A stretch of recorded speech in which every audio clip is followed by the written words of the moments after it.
শুভ নববর্ষ সবাইকে। আজকে একটা পাপড়ের রেসিপি রান্না করব, সম্পূর্ণ নিরামিষ। সঙ্গে থাকো আর দেখতে থাকো রেসিপিটা কেমন লাগে তোমাদের, তোমরা একটু জানাবে।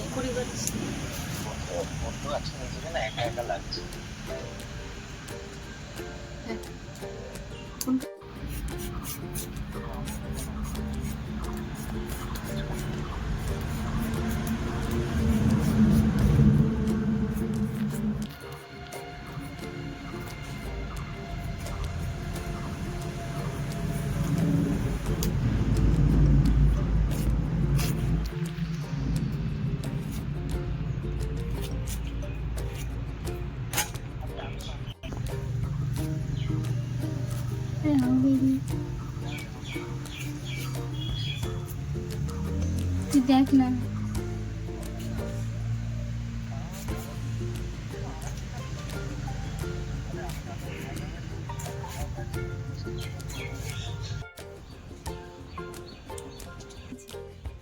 এখানে কেটে নিয়েছি দুটো আলু, দুটো টমেটো আর একটু আদা। এটা ধুয়ে নিয়ে এসেছি, তারপরে বসাচ্ছি আমরা রান্না। সবার প্রথমে আমরা কড়াইতে কিছুটা তেল দিয়ে দিব পাঁপড়টা ভাজার জন্য।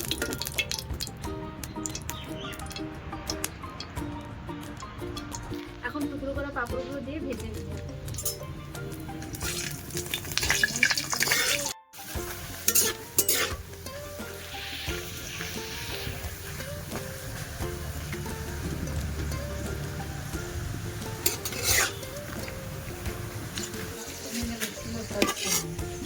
আরেকটা আছে লক্ষ্মীপুরের পাঁচটা থেকে ছোট দুধের দাঁত।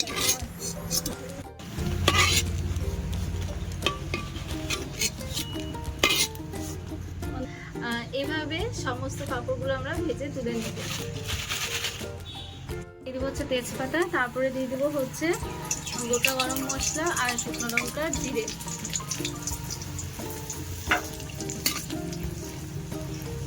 মশলা ভাজা হয়ে গেলে দিয়ে দেবো একটু হিং, দিয়ে দেবো কেটে রাখা কিছু আলু।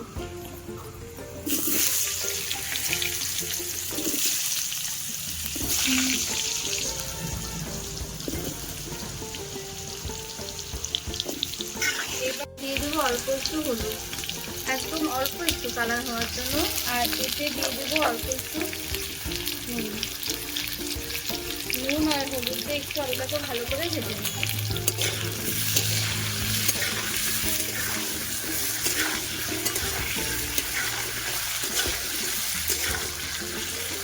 আলুগুলো যখন এমন লাল লাল করে সুন্দর করে ভাজা হয়ে যাবে, তখন আমরা আলুগুলোকে তুলে নিব।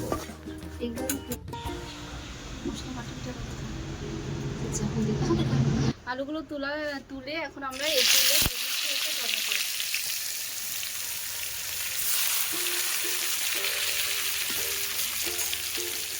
টমেটো দেওয়ার সঙ্গে সঙ্গে আমরা এতে দিয়ে দেবো একটু চিনি।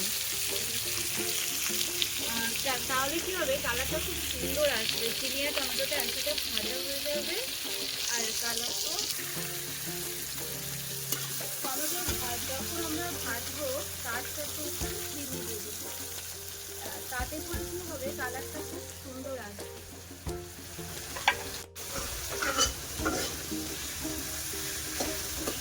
টমেটোটা এভাবে সুন্দর করে ভেজে নেব।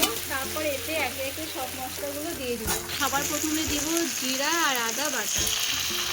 এখানে আমি 2 চামচের মতন জিরা আদা বাটা দিচ্ছি।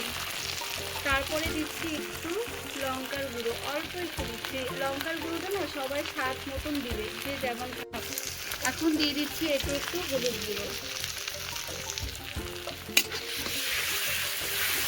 একটু নাড়িয়ে নিব। দিয়ে তার মধ্যে সঙ্গে সঙ্গে দিয়ে দেবো একটু লবণ আর লঙ্কা, যে যার স্বাদ অনুযায়ী দিবে। আর যারা একদম চিনি খাও না, তারা প্রথমে চিনিটা দিবেন। একটু নেড়ে চেড়ে অল্প একটু জল দিয়ে দিবেন।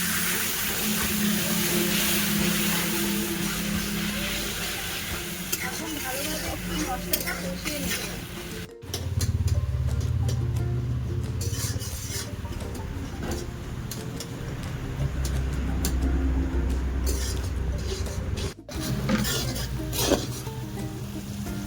মশলাগুলো ভাজা হয়ে গেছে, খুব সুন্দর করে একটা কালার চলে এসছে। আর শুরুতে চিনি অ্যাড করেছিলাম আমি, আর কালারের জন্য একটু কাশ্মীরি লঙ্কা গুঁড়ো দিয়েছি।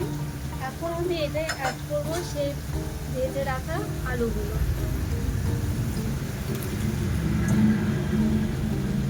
ভেজে রাখা আলুগুলো দিয়ে সুন্দর করে নাড়াচাড়া করে নেব একটু।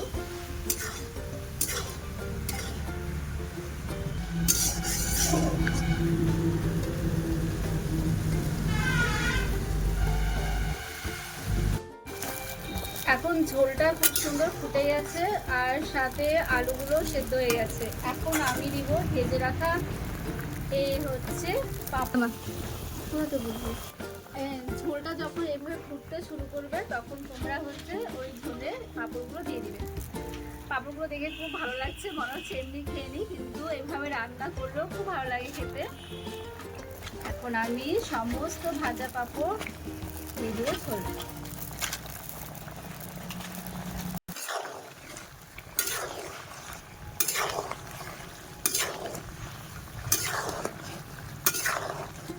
ঝোলে। ঝোলে যখন পাঁপড়গুলো দিবে তখন হচ্ছে আঁচটা একটু কমিয়ে দিবে।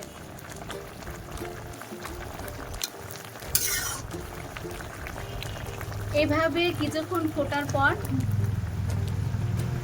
না, আজকে এখানেই ডান, কারণ হচ্ছে আলু সেদ্ধ হয়ে গেছে, খুব সুন্দর মাখা মাখা হয়ে গেছে রান্নাটা, ঝোলটা সরি।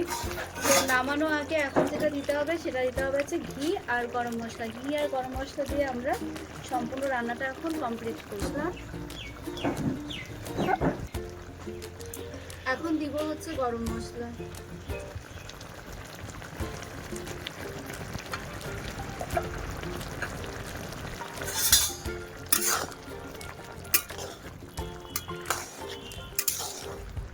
কিছুটা আলু ভেঙে দিবে, তাহলে ঝোলটা খুব ভালো লাগবে, ভালো হবে খেতে। এখন দিয়ে দিচ্ছি ঘি।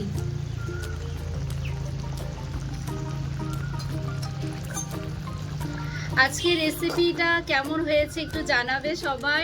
আর শুভ নববর্ষ, সবাই খুব ভালো থাকবে, বছরে প্রথম। আজকে এই পাপড়ের রেসিপিটা আমার বাবা একবার রান্না করে খাইয়েছিলেন, তখন অনেক বছর আগের কথা। আজ অনেক দিন পর এই রেসিপিটা আবার করলাম।